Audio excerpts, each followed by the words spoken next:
नमस्कार, लाइव लगातार से मैं राजलक्ष्मी आपका स्वागत करती हूं। और कल सीजीपीसी प्रधान गुरमुख सिंह मुख्य के ऊपर कदमा थाना में एक महिला ने यौन शोषण का आरोप दर्ज कराया।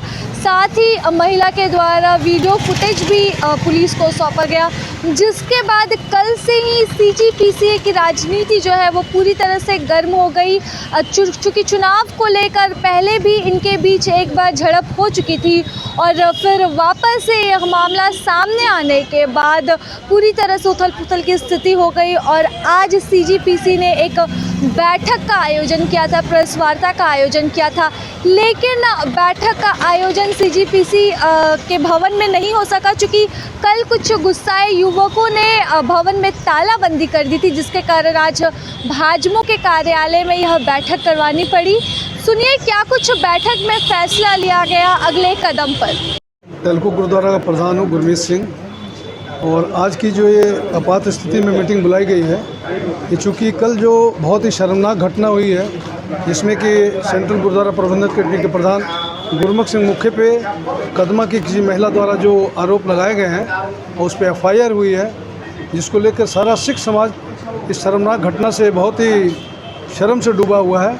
और उस हालात में हम लोग अगली कार्रवाई क्या हो सकती है उस पर चर्चा करने के लिए बैठे हैं, जिसमें हम लोगों ने ये मोटा मोटी यही मन बनाया है कि सबसे पहले हम लोगों को परसों जो श्री गुरु नानक देव जी का प्रकाश उत्सव है, उस पर पूरी तैयारी के साथ और अच्छे ढंग से उसको संपन्न करवाया जाए। उसके बाद हम लोग एक मीटिंग बुला के पटना साहब जाएंगे, वहाँ के जो पंच सिंह साहिबान हैं उनको इस घटना से अवगत कराएंगे और अगली कार्रवाई के लिए उनसे जो दिशा निर्देश मिलेगा उस पर हम लोग कार्रवाई करेंगे। वो महिला कौन है और किस तरह का आरोप लगाई? क्या एसपी से भी मिला? क्या मैं उस प्रतिनिधिमंडल में था। आरोप लगा रही क्या आरोप था? जो हम लोगों ने सुना है और जो पेपर अखबार में जो पढ़ा है, उस महिला ने आरोप लगाया किसी मामले में वो सेंट्रल गुरुद्वारा प्रबंधक कमेटी गई थी गुरमुख सिंह जी के पास, और उसके बाद मुख्य जी का उनके घर आना जाना शुरू हुआ। और फिर जो हुआ आप सबने पेपर में देखा, बड़ी ख़राब घटना, मैं अपने मुँह से क्या बोलूँ। और उसमें क्या सच्चाई है नहीं सच्चाई है तो आने वाले समय में जो जांच होगी उस पर पता चलेगा, उस पर हम लोग भी कुछ बोल नहीं सकते अभी। तो लेकिन जो महिलाओं का आरोप है, महिला का कि लगातार उसके साथ यौन शोषण का शिकार हुई है। जी जी, तो क्या लगता है कि इस तरह के पद पे कोई रह करके अगर ये तो बहुत ही शर्मनाक घटना है कि सिख कौम का कोई आगू हो, कौम का वो चेहरा हो और ऐसे अगर घिनौने काम करता है तो बहुत शर्मनाक घटना है। और हम इस घटना की सख्त निंदा करते हैं और ऐसे लोगों को कभी जमशेदपुर की संगत दोबारा ऐसी जगह पे नहीं आने देगी। ऐसा हम सभी गुरुद्वारा कमेटियों से अपील करेंगे कि ऐसे घृणित काम करने वाले आदमियों को कभी भी समाज में आगे आने ना दें। ताला जो लगा है, ताला कल की वहाँ घटना के बाद जो समाज के लोग वहाँ इकट्ठा हुए थे, वहीं जो उन्होंने सलाह मशवरा और कुछ लोगों ने आके यहाँ ताला मार दिया है। और आज इन लोगों ने वो ताले की चाबी मुझे सबके बीच में दी है। मैं ये चाबी जो 5 मेंबरी कमेटी बनी है उनके हाथ सौंप दूंगा सिंह साहिबान के आदेश के बाद।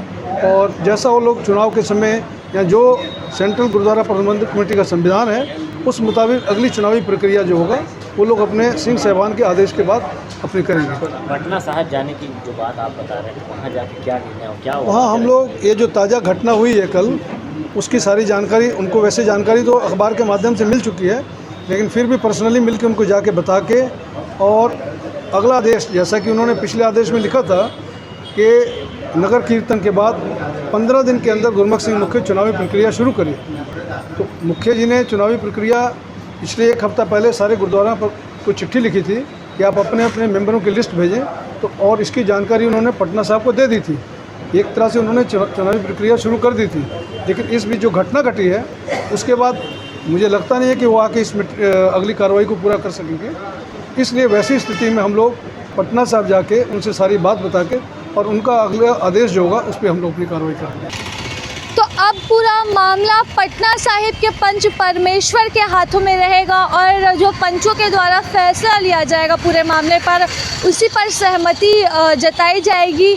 हालांकि यहाँ पर सीजीपीसी के तमाम प्रमुखों का कहना है कि यह घटना काफ़ी निंदनीय है और इस तरह के ऊंचे पद पर रहते हुए अगर यह आरोप सिद्ध हो जाता है तो फिर आने वाले समय में चुनाव की जो प्रक्रिया 15 दिनों में होनी थी उसमें ज़रूर रुकावट आएगी और जो कुछ भी फैसला लिया जाएगा उसके बाद ही यह प्रक्रिया जारी रहेगी। हालांकि अभी 2 दिनों बाद ही नगर कीर्तन का आयोजन भी किया जाना है, तो इस आयोजन में इस घटना से किसी भी तरह से हानि ना पहुंचे और इसका किसी भी तरह से कोई संबंध ना हो, इसे पूरा ध्यान रखा जाएगा और नगर कीर्तन के आयोजन के बाद ही अब पूरा फैसला लिया जाएगा। वहीं दूसरी तरफ सीजीपीसी प्रधान गुरमुख सिंह मुख्य आरोप लगने के बाद गायब बताए जा रहे हैं, उनका संपर्क नहीं हो पा रहा है। ऐसा मानना है कि पुलिस की गिरफ्तारी से बचने के लिए वह फिलहाल फरार चल रहे हैं। अब देखने वाली बात रहेगी कि जहां एक तरफ पुलिस अपनी कार्रवाई करती है, वहीं दूसरी तरफ सीजीपीसी पटना सेंट्रल गुरुद्वारा के द्वारा क्या कुछ फैसला लिया जाता है पूरे मामले पर। फिलहाल इसी के साथ नमस्कार, मैं राजलक्ष्मी लाइव लगातार से।